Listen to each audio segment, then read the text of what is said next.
शिक्षा विभाग के एसीएस डॉक्टर एस सिद्धार्थ लगातार एक्शन में हैं और स्कूलों का निरीक्षण भी कर रहे हैं और किसी को पता भी नहीं चल रहा है कि एसीएस खुद निरीक्षी पदाधिकारी बनकर आए हैं।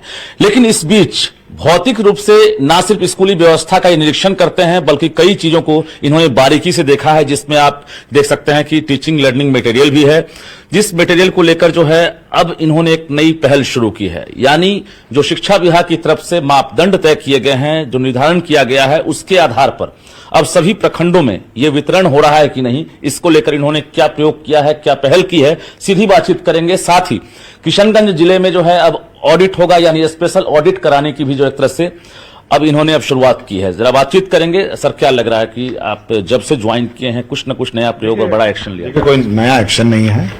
जो सरकारी व्यवस्था है और जो सरकारी नियम है उसे लागू करने का प्रयत्न किया जा रहा है। कोई नया एक्शन नहीं है और कोई नया डिस्कवरी नहीं है। और जैसे आप देख रहे होंगे कि ये करीब इलेक्शन से पहले खरीदा गया था और स्कूलों में वितरण अभी इलेक्शन के बाद शुरू हुआ है। और हम लोग यही चेक कर रहे हैं कि जो सामग्री विभाग ने उस समय दो तीन महीने पहले जो मापदंड तय किए हैं, जो स्टैंडर्ड्स तय किए हैं, जो अप्रूव्ड सैंपल हैं, वास्तव में वही स्कूल में पहुंच रहा है। क्योंकि बहुत 80,000 स्कूल हैं जी, तो इतने दूर दराज में एग्जैक्टली यही सैंपल जा रहे हैं। उसी का मैंने जांच के लिए बुलाया है और मैंने ये कहा है कि 534 जो अंचल हैं, ब्लॉक्स हैं, उसमें कम से कम एक सेट नमूना वेरीफाइड और अप्रूव्ड जो होगा वो रहेगा। और कोई भी व्यक्ति इसको मिलान कर सकता है कि वास्तव में ये सैंपल जो है, यही सैंपल बच्चों को बांटा जा रहा है। कल आपने स्कूल में जब निरीक्षण किया तो आपने क्या पाया? मैंने देखा बड़े अलग अलग तरीके थे। तो लोगों ने कहा कि पिछले साल का है या उससे पहले साल का, मैं उसमें ज्यादा गया नहीं। दिखा हाँ, मैंने देखा नहीं, बट लोगों ने कहा कि इस साल का तो अभी बांट ही रहे हैं। लेकिन इस साल जो भी कार्य हो, जो हमारे मापदंड हो, जो स्टैंडर्ड्स निर्धारित हो, उसी के अनुरूप हो, ये सुनिश्चित करने के लिए। बिल्कुल, जरा हम दिखा दें आपको। एसीएस हमारे साथ भी हैं और देखिए यहाँ पर ड्राइंग वर्कबुक है, इसके साथ साथ पेन है, इंस्ट्रूमेंट बॉक्स है और इसमें सारे मटेरियल्स जो है उपलब्ध हैं अच्छी क्वालिटी की। और इसके साथ साथ अब जी सब में ISI भी है और ISI मार्क भी है। देखिएगा, ISI मार्क है सब में। तो ये है कि क्वालिटी, और सब में मोहर भी लगा हुआ है बिहार शिक्षा परियोजना परिषद। ये क्रैक कौन करेंगे? ये हो चुका है, ये इलेक्शन से पहले हुआ था जी। और वितरण की प्रक्रिया चुनाव के चक्कर उन्होंने एक गलत क्रैक किया होगा। नहीं, क्रैक गलत नहीं हुआ है। मैं क्रैक की बात नहीं कर रहा हूँ, अभी वितरण होगा। अच्छा। और वितरण में ये जांच होनी है कि वास्तव में जो यहाँ से अप्रूव्ड नमूना है वही बच्चों को मिले। मतलब एक बार फिर से आप जो है इस चीज की जांच करवाएंगे कि जो बच्चों की नहीं, जांच नहीं है, मैं तो ये मिलेगा। देखिए, एक बार आप अलर्ट हो जाएंगे कि जो चीज हम लोगों ने अप्रूव किया वही बच्चों को मिले, तब फिर बात बिल्कुल मतलब सावधानी की बात है। मतलब सावधानी हटी और दुर्घटना घटी, ये ना हो। अभी किशनगंज के साथ साथ गोपालगंज डीईओ और जो किशनगंज के डीपीओ हैं उनका निलंबन हुआ है, इसके साथ साथ बर्खास्त की कार्रवाई हुई है। अभी आपने स्पेशल ऑडिट कराने का भी आदेश जारी कर दिया है। किस प्रकार की गड़बड़ी दिखी? देखिए, जो गड़बड़ियां हैं वो तो हम लोग ऑब्वियसली जांच करेंगे और मैंने इस संबंध में बहुत सारे निर्देश भी दिए हैं और समय भी दिया है कि यदि गड़बड़ी है तो आप पहले सुधार लीजिए। समय भी दिया सबको, तो सुधार के बाद यदि फिर भी गड़बड़ी रह जाती है तो कार्रवाई कर देंगे हम लोग। अभी ऐसा लगता है कई अधिकारी रडार पर हैं शिक्षा विभाग के, चूंकि जिस प्रकार से आप अभी बारीकी से चीजों को देख रहे हैं, चाहे वो बेंच डेस्क में हो या फिर प्रीफैब हो, तमाम चीजों का जो एक तरह से काम हुआ है उसमें कुछ शिकायतें, और व्हाट्सएप नंबर आपने जारी कर दिया, 5-5 नंबर आपके टेबल पर। देखिए, हमारा उद्देश्य करेक्शन का है और मिड डे मील मिल नहीं रहा है तो उसको करेक्ट किया जाए। और ऐसे भी शिकायत मिल रहे हैं कि टीचर्स आते हैं, हाजिरी लगा के घर चले जाते हैं। तो अब करेक्शन का, पहले सुधार का मौका दिया जाए। और रोज कम से कम 50-60 तो कंप्लेंट आते ही हैं, तो सुधार का मौका दिया जाए पहले। व्हाट्सएप बल लग रहा है कुछ, मतलब कारगर, बहुत अच्छे कंप्लेंट्स आ रहे हैं और मिड डे मील के बारे में आ रहे हैं, अटेंडेंस के बारे में आ रहे हैं, शौचालय के बारे में आ रहे हैं, तो सभी आयाम के बारे में आ रहे हैं। तो हमारा ये है कि पहले सुधार हो जी, शिक्षा व्यवस्था में सुधार हो और जो सरकार का जो उद्देश्य है, सरकार का जो विजन है, माननीय मुख्यमंत्री का जो विजन है, वो कम से कम क्षेत्र में दिखे, शिक्षा के क्षेत्र में।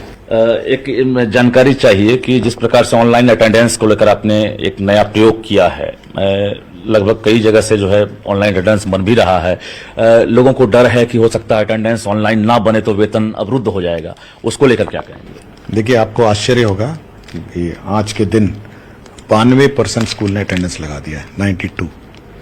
तो आप सोच सकते हैं कि ये कहना कि अटेंडेंस का जो टेक्नोलॉजी खराब है, 92 स्कूल में एक ना एक टीचर ने अटेंडेंस लगा दिया है। आप केवल यही सुनिश्चित करना है कि सारे टीचर लगाएं। तो हम यही टेस्ट करना चाह रहे थे कि सभी जो टीचर हैं या सभी जगह से अटेंडेंस लगता है या नहीं लगता है। तो 8% स्कूल हैं, उसकी जांच हो रही है कि क्यों नहीं लगाया, बट जब 92% स्कूल से एक ना एक अटेंडेंस लग गया है तो बाकी को अटेंडेंस लगाने की ऑफलाइन का ही विकल्प है फिलहाल अभी, या वेतन बंद हो वो जाएगा? ऐप ही ऑफलाइन है। ये जो कहा जाता है कि ये उसमें इंटरनेट है, इंटरनेट की जरूरत ही नहीं है उसमें। अच्छा। इंटरनेट की जरूरत केवल एक बार लॉगिन करने के लिए होता है जी। उसका महीने भर वो बिना लॉगिन के चलेगा। वो ऑफलाइन ही है, मतलब वो ऑनलाइन नहीं है ऐप, वो ऑफलाइन है। और डेटा जो है वो बाद में सिंक्रोनाइज करता है।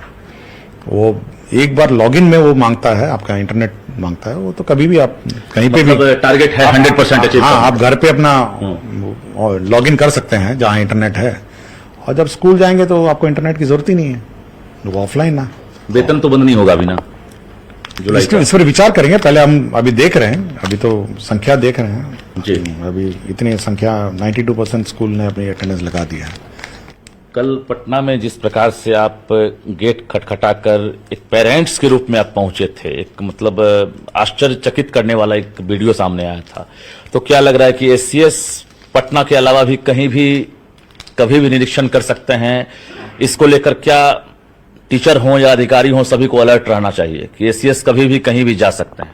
देखिए, मैं सूचना देके नहीं जाता हूँ और निरीक्षण मेरा हमेशा औचिक रहता है। आप और एक साधारण मार्केट वगैरह नहीं था, कोई कारवा नहीं था आपके साथ? कुछ नहीं। मैं किसी को सूचना वैसे भी नहीं देता हूँ और कभी भी नहीं दूंगा। और जब भी जाऊंगा औचक ही जाऊंगा, इसलिए मेरी निरीक्षण व्यवस्था ही औचक रहती है। मैं कभी सूचना किसी को नहीं देता जी। इसलिए जब औचक है तो मेरे साथ मेरी गाड़ी है, सरकारी जो व्यवस्था है उतनी है। कुछ टारगेट लेके आप आए होंगे, चूंकि हम देख रहे हैं कि टारगेट बहुत स्पष्ट है।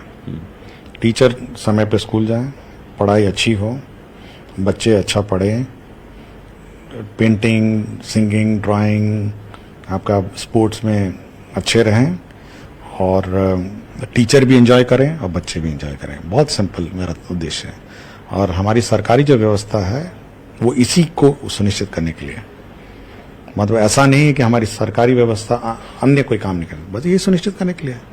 और आने वाले समय में कुछ नया तो कोई नया नहीं।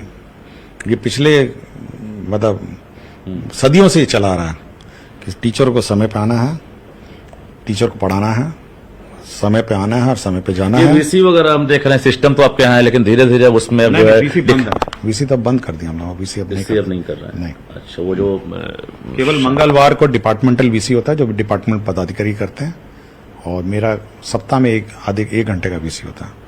जैसे आज डिपार्टमेंटल कर रहे हैं तो वैसे वो अपना कर रहे हैं। मैं यही देखना कि आज हाई कोर्ट के ऑर्डर रिव्यू होता है, आज यूसी होता है। अधिकारियों से क्या कहेंगे, खासकर जो प्रखंड लेवल के हैं, जिला लेवल के हैं, क्योंकि कई शिकायतें लगातार मिल रही है फिक्सेशन के नाम पर, इसके नाम पर।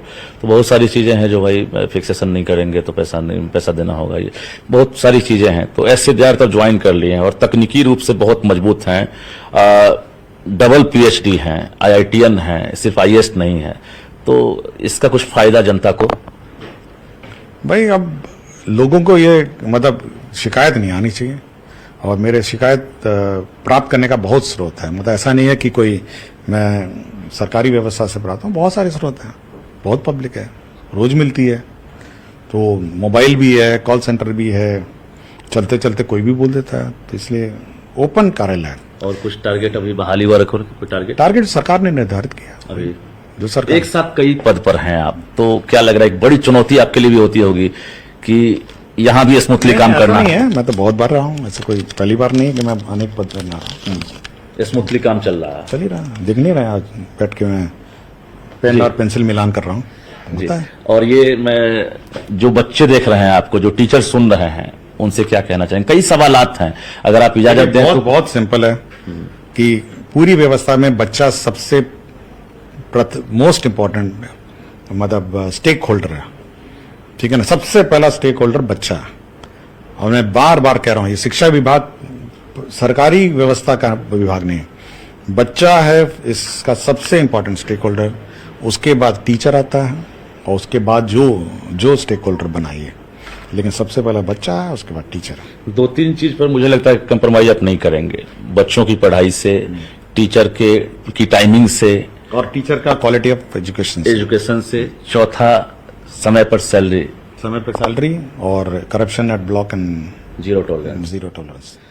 बिल्कुल, तो हमारे साथ शिक्षा विभाग के एसीएस डॉक्टर एस सिद्धार्थ थे और इन्होंने बारीकी से जानकारी दी है कि इनका लक्ष्य क्या है, कैसे अभी प्रयोग कर रहे हैं।